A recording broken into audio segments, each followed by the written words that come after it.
All right, thank you everybody for being here with us this morning. Thank you to the press for joining us and being here to witness our turn-in of over 92,000 signatures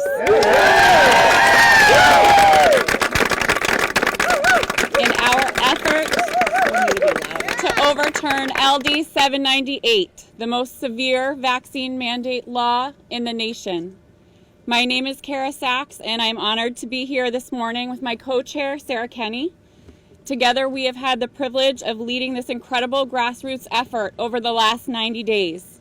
We all represent Mainers for Health and Parental Rights, a volunteer-led and truly bipartisan group of Maine parents, medical professionals, educators, business owners, and community leaders. We thank these incredible folks standing with us and their families for all of the sacrifices they have made and the dedication they have shown. Instead of enjoying all that our beautiful state has to offer over our already too short summer season, they hit the streets and canvassed, often with kids in tow, to give the people of Maine the chance for their voices to be heard on this issue. We thank you guys.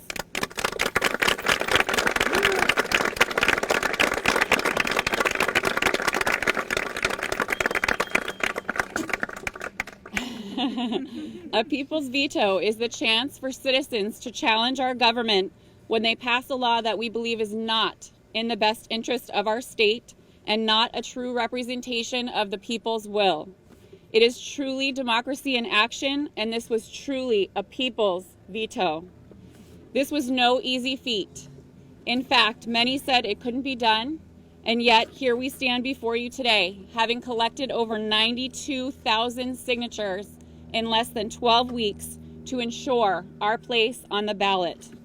Over 800 volunteers traveled to every fair and festival, farmers market, and yes, even town dump to offer Maine citizens the opportunity to sign our petition.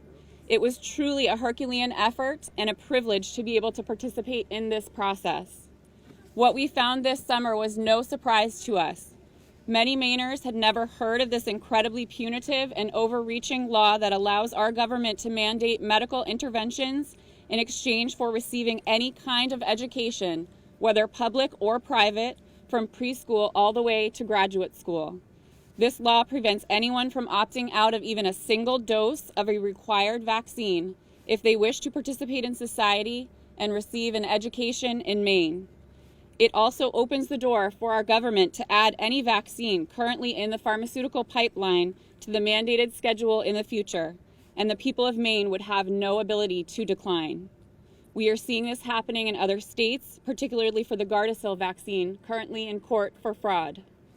This law was pushed through our legislature against the will of the people, in part by Big Pharma. It seeks to polarize and divide our state.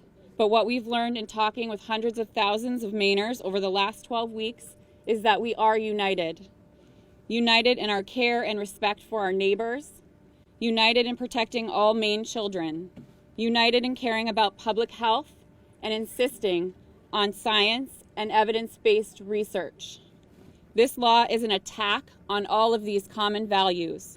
When the people of Maine vote yes to reject this law in March, we will be strengthening public health, strengthening the principle of consent, and strengthening the character of our state.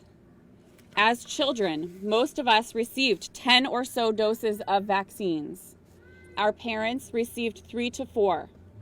Today, our children receive a startling 72 doses of vaccines before the age of 18. That being said, we are not an anti-vaccine group. Many of our canvassers who collected hundreds or even thousands of signatures have fully vaccinated children.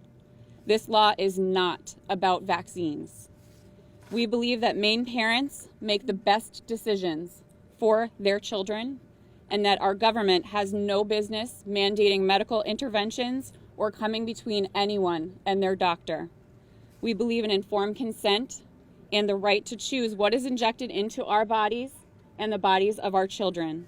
We believe all Mainers should have that choice. We look forward to a robust dialogue over the coming months Just as we did during the signature phase of the campaign, we will continue having conversations with hundreds of thousands of Mainers across our great state and explaining why we need to tell Big Pharma that Maine is not for sale. We want to invite Laurel Libby up to give a few words. She was our top volunteer, collecting over 4,000 signatures as a volunteer this summer. She is a mother of 5, and we're going to give her the mic for just a minute. Good morning. I'm Laurel Libby. I'm a wife. I'm a mom of 5 vaccinated children, a nurse, and a small business owner. In January, I heard about a bill, LD 798, that concerned me both as a nurse and as a mother. I got involved, writing my legislators, lobbying at the State House, testifying in the wee hours of the morning, and more. In May, the bill was passed into law, and several weeks later, the People's Veto effort was launched. I started canvassing for signatures the last week of June, and canvassed daily all summer, ending September 13th. We essentially canceled summer at our house. I went out for hours each day while friends and family, babysitters, and my husband stayed home with our 5 children. I minimized my interior decorating business and spent my summer collecting signatures. I stood outside the post office and local businesses. We went to fairs, concerts, 4th of July events, farmers markets, road races, and dumps all around our beautiful state collecting signatures. I didn't spend time with my family or friends. I didn't go to the beach or relax with a book and a cup of coffee. I stopped running or doing any other leisure activities this summer. When I wasn't canvassing, I was training other people to canvass, or researching canvassing events, organizing county efforts. By the end of the summer, I had gathered 4,002 signatures, averaging 50 signatures a day for 80 days.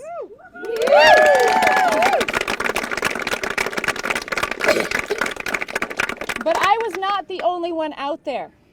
Hundreds of Mainers, more than just these people here today, joined me to take on the task of gathering a minimum of 80,000 signatures to get this People's Veto on the ballot. We all put our blood, sweat, and tears into this great effort. Why? Why go to such great lengths? Why did so many people join this fight? Because this law is not about vaccines. My own children are vaccinated. This law is about the government telling us that we can't make our own medical decisions, and it is completely unsupported by science. It removes informed consent, and it disrupts the doctor-patient relationship. It infringes on religious freedom, and it takes away the right of a parent to be the ultimate decision maker on what is best for their own child. It has been said that freedom is never more than 1 generation away from extinction.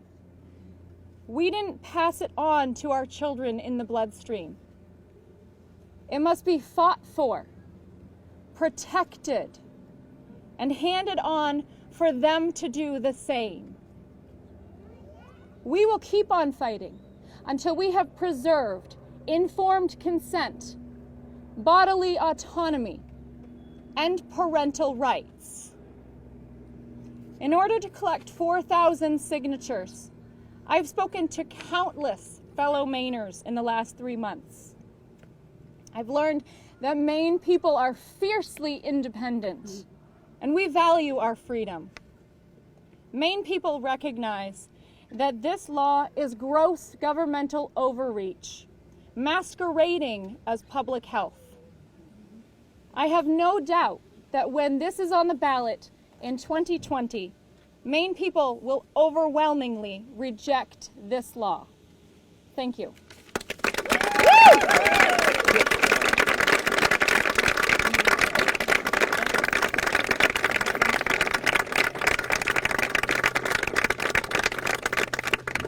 right. We have some pretty heavy boxes to get inside, but we would be very happy to take any questions. Do you think you have enough of a cushion to offset the opponents who are going to go in and question every single signature? We do. We've collected over 92,000, and we've had to undergo the process of taking them to over 500 towns across the state to verify. We have about 78,000 valid signatures, and we need just under 64 in order to qualify for the ballot. So we feel that 14,000 extra signatures is enough of a cushion. Are you still worried about the March primary timing? I know it was less than ideal the way you learned about it, but are you still concerned with that? Yeah, thank you. We are not concerned about the March deadline, the March primary. We feel that we are a bipartisan group. There are many Democrats and unenrolled voters in our group, and having talked to hundreds of thousands of Mainers this summer, we feel confident that whatever ballot we end up on, we will be victorious.